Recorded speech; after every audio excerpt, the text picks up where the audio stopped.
Hindi gangway YouTube channel में आपका स्वागत है। आइए आज की वीडियो में हम लोग विशेषण की अवस्थाओं पर चर्चा करें।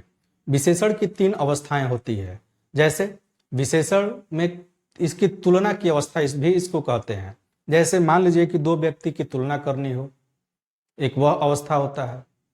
एक साधारण रूप से होता है, किसी के गुण आदि को बताया जाए, जैसे वह सुंदर है, दोनों में वह अधिक सुंदर है, वह सभी लोगों में सबसे सुंदर है। इस तरह के पद होते हैं, तो उसको हम तुलना करते हैं और इसको विशेषण की तुलनात्मक अवस्था कहते हैं। तो यह 3 तरह की होती है।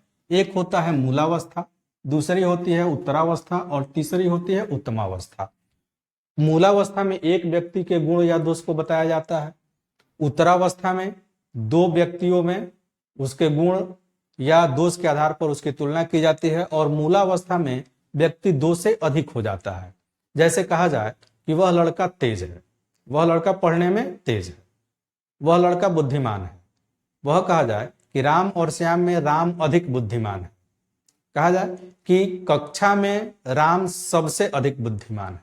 तो इस तरह की अवस्थाएं तुलनात्मक अवस्था कही जाती है। और इस तरह एक आदमी के लिए मूलावस्था का प्रयोग, यदि 2 व्यक्तियों की बात की जाए तो उत्तरावस्था का बोध कराने वाला या उत्तरावस्था का प्रयोग करते हैं, और जब 2 से अधिक व्यक्तियों की तुलना होती है तो उसको हम उत्तमावस्था में उसका प्रयोग करते हैं। मान लीजिए इसमें होता है मूल रूप से कि यदि आप जो मूल शब्द है, यदि उसमें तर और तर, जैसे मान लीजिए कि कोई भी एक पद हो, जैसे मान लीजिए यह निम्न पद है, एक लिखा गया है और यह मूलावस्था है। यदि मैं इसमें यदि तर जोड़ देंगे तो यह हो जाएगा उत्तरावस्था, निम्नतर। और जब इसी निम्न में आप तम जोड़ देंगे तो यह हो जाएगा उत्तमावस्था। यह उत्तमावस्था कहलाएगा और यह हो जाएगा निम्नतम। तो यह मूलावस्था है, यह निम्नतर उत्तरावस्था है और निम्नतम उत्तमावस्था है। तो आइए कुछ उदाहरण के द्वारा इसको हम क्लियर करते हैं, देखते हैं। तो जैसे कोमल में है तो कोमल में तर जोड़ देंगे, कोमलतर हो जाएगा इसका उत्तरावस्था, और उत्तमावस्था हो जाएगा कोमलतम। कोमलतम यह इसका उत्तमावस्था हो जाएगा। उसी तरह प्रिय है, प्रिय का प्रियतर उत्तरावस्था और प्रियतम, प्रियतम इसका उत्तमावस्था हो जाएगा। लघु पद है, लघु का तर जोड़ देंगे तो लघुत्तर उत्तरावस्था और लघुत्तम इसका उत्तमावस्था हो जाएगा। निम्न है, निम्न का निम्नतर उत्तरावस्था और निम्नतम उत्तमावस्था कहलाएगा। बृहत का बृहत्तर। अब ध्यान देंगे कि जिस पद के अंत में तौर हो तो उसमें तो 2 हो जाता है। जैसे बृहत है तो बृहत में तर जोड़ेंगे तो आधा तो और पूरा तो होगा बृहत्तर, और उसी तरह आगे हो जाएगा बृहत्तम। तो यह ध्यान रखेंगे। जैसे चलिए आगे देखते हैं इसको। निकृष्ट का निकृष्टतर और यह बन जाएगा निकृष्टतम। निकृष्टतम इसका उत्तमावस्था। उसी तरह सुंदर है, सुंदरतर इसका उत्तरावस्था और सुंदरतम, सुंदरतम इसका उत्तमावस्था। महत है, महत का जैसे तो है तो इसमें भी आधा तो और फिर पूरा तो रहेगा महत्तम। उसी तरह उच्च का उच्चतर और आगे बनेगा उच्चतम, उत्तमावस्था।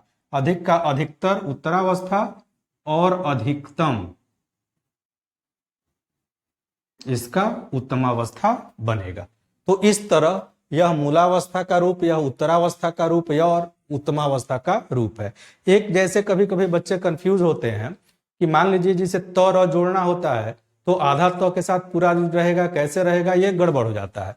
तो मान लीजिए जैसे यह निम्न है तो किसी में हमको तो र जोड़ना है और तो म जोड़ना है, तो आप इसमें कंफ्यूज नहीं होंगे। अब मान लीजिए जैसे यह बृहत पद है तो बृहत पद में आधा तो पहले से है और तो र जब जोड़ेंगे आप तो यह अमूमन बात है कि आधा तो और पूरा तो, बृहत्तर और बृहत्तम होगा। तो आप यह ध्यान रखेंगे कि यदि तो उसमें पहले से आधा है, तो और र है, तो यह अमूमन बात है कि यह जो तो होगा वह आधा होगा और यह आधा तो और पूरा तो इसके साथ जुड़कर बृहत्तर बनेगा।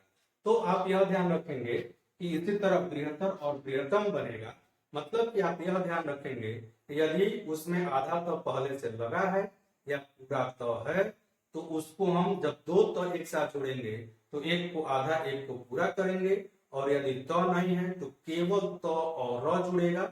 और इस तरह आप वर्तनी की भी शुद्धि आप इसके हिसाब से आप कर सकते हैं, सही शब्दों को पहचान सकते हैं। तो इस तरह से आप इस अवस्था को आप पहचानिए। इसकी मूल चीज बस यही होती है कि यह तीन अवस्था तीन चीज का बोध कराती है कि एक आदमी के गुण दोष को बताना है, विशेषता को बताना है तो मूलावस्था का प्रयोग करते हैं, दो आदमी की तुलना करनी है तो उत्तरावस्था का, और दो से अधिक व्यक्तियों की तुलना करनी है तो हम विशेषण के उत्तमावस्था का प्रयोग करते हैं।